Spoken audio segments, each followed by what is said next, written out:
Bueno, Agus, vos sé que también te tenés que ir, así que para cerrar me gustaría que nos dejes una reflexión de, bueno, por qué vemos en los últimos años que, bueno, la derecha ha dado algunos pasos en la batalla cultural. Claramente ahí está tu influencia y bueno, y también se está viendo en otros países, en Europa, en varios países de Europa, en Norteamérica, cómo como bueno, se han ido dando pasos desde un partido que estaba casi perdido, se ha avanzado en esta lucha cultural. Pero sin embargo, pareciera que en la arena política no se ha transformado en resultados concretos. Lo vimos en Argentina cuando se sancionó la ley, la ley esta que bueno, no puedo nombrar la Sí. palabra, a fines del año pasado, a pesar de que la militancia, tanto en las calles como en las redes, fue muy fuerte, pero después en las elecciones de 2019, el candidato ganador que fue Alberto Fernández, entre sus promesas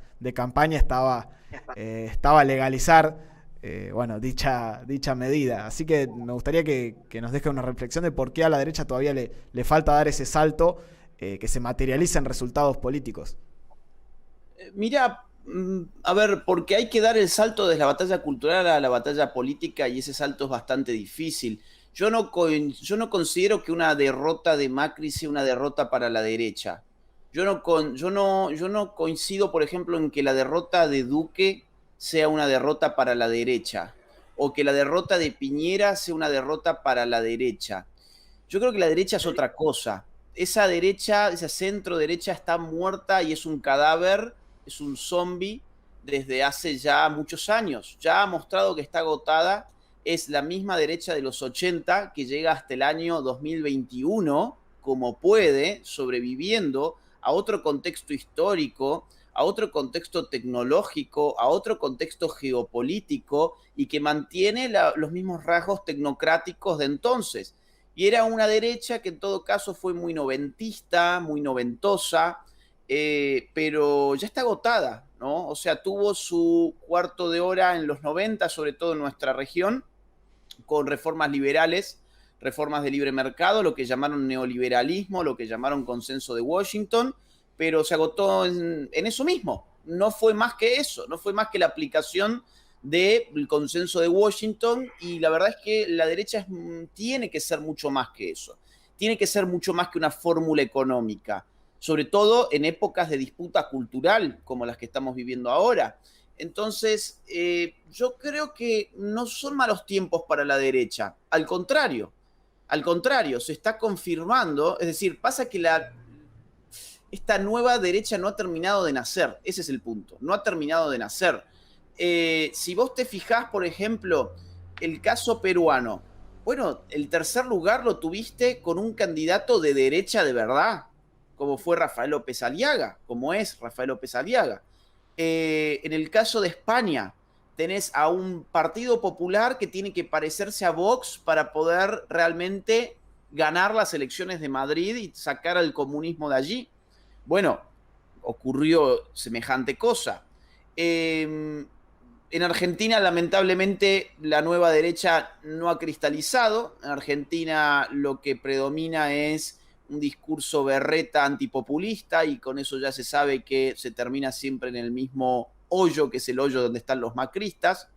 En Chile habrá que ver qué va a hacer José Antonio Cast. Hoy me mandaban una noticia de que José Antonio Cast está digamos, planificando nuevas movidas políticas. Habrá que ver qué es lo que pasa por allá, habrá que ver si en Colombia, después Alejandro les puede comentar esto, yo ahora cuando termino esta respuesta en verdad ya me tengo que ir, pero si en Colombia hay lugar para una nueva derecha, pero la otra vez yo he visto una tendencia en Colombia que era algo así como derecha sin Uribe o algo más o menos similar, una tendencia en Twitter, que me alegró porque yo creo que los pasos próximos que tiene que dar la derecha es transformarse en nueva derecha y para eso tiene que repudiar a la vieja derecha y Au, repudiando a la vieja derecha tiene que apostar a armar estructuras políticas con vocación de minoría.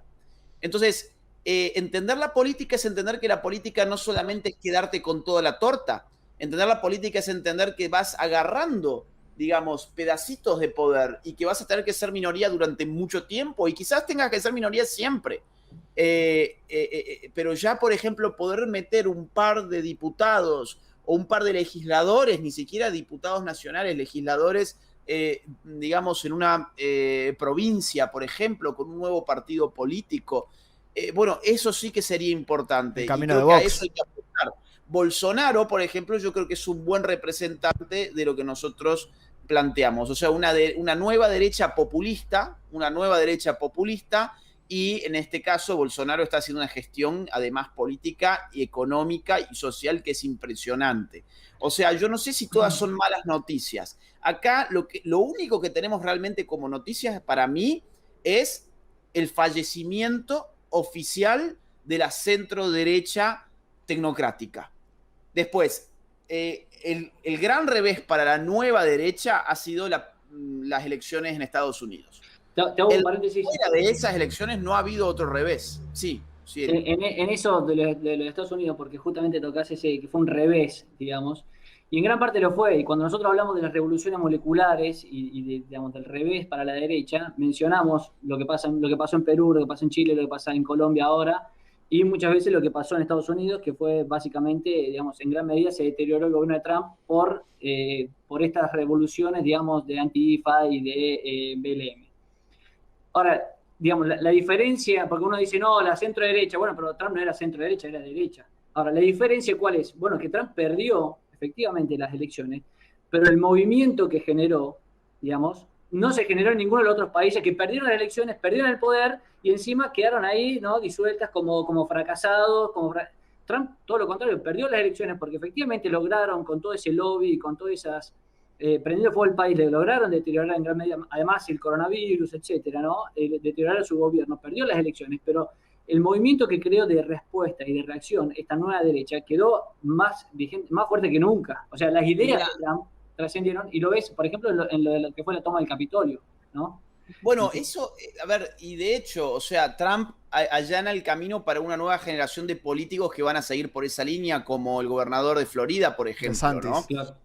Entonces, claro, o sea, no todo es, a ver, la política nunca es un juego de suma cero, ¿sí?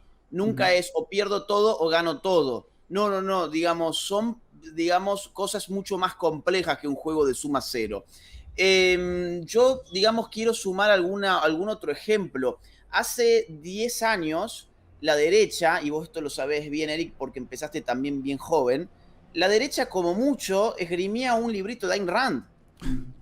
O sea, la derecha como mucho se animaba a hablar de que había que bajar impuestos, sí, estamos todos de acuerdo. Pero hoy la plataforma que existe para llevar adelante una retórica derechista es inmensa, es incomparable con lo que había, por decirte, en el año 2012. Sin duda. El año 2011, vamos 10 años atrás, se creó el Partido Liberal Libertario en Argentina. Eso era lo máximo de derecha que uno podía estar o podía ser. O sea que, bueno, ser de derecha en términos económicos, punto final. Hoy la capacidad, digamos, dentro del margen del discurso público que existe para ser de derecha de verdad, hoy es enorme. Y eso ha sido una ampliación del margen del discurso público que hemos logrado entre un montón de personas que estamos presionando desde hace rato para poder expandir la posibilidad de ser de derecha. Y esa posibilidad hoy existe. Por eso, volviendo a lo que decía Juan, bueno, y esa posibilidad, perdón, con Donald Trump, o sea, fue ahí un claro ejemplo del salto de la batalla cultural a la política y cómo la política después repercute sobre la batalla cultural. Totalmente. Entonces, ahí como para cerrar ya la respuesta que se hizo un poco larga, yo creo que nosotros no estamos perdiendo. Los que están perdiendo son las centroderechas institucionalistas y tecnocráticas. Las derechas populistas, que podemos llamar nuevas derechas, yo creo que en verdad recién están naciendo. No están todavía realmente jugando. Es decir, recién están viendo a ver cómo conforman alternativas políticas. ¿Para eso qué tienen que hacer? Bueno, para eso en Colombia, a mi juicio, tienen que olvidarse de todo lo que tiene que ver con el legado Uribe. En el caso de México tienen que desprenderse de todo lo que es el PAN. En Argentina tienen que desprenderse de todo lo que es el macrismo. Y así sucesivamente, ¿no? Como en España hizo Vox al desprenderse de todo lo que es el Partido Popular. ese es el ejemplo para mí de lo que hay que seguir, o lo que hizo Bolsonaro en Brasil. Así que yo creo que esto recién está empezando para nosotros, y lo que estamos viendo es que se está terminando para otros. Se está terminando para otros, pero nosotros por suerte no estamos en ese mismo barco.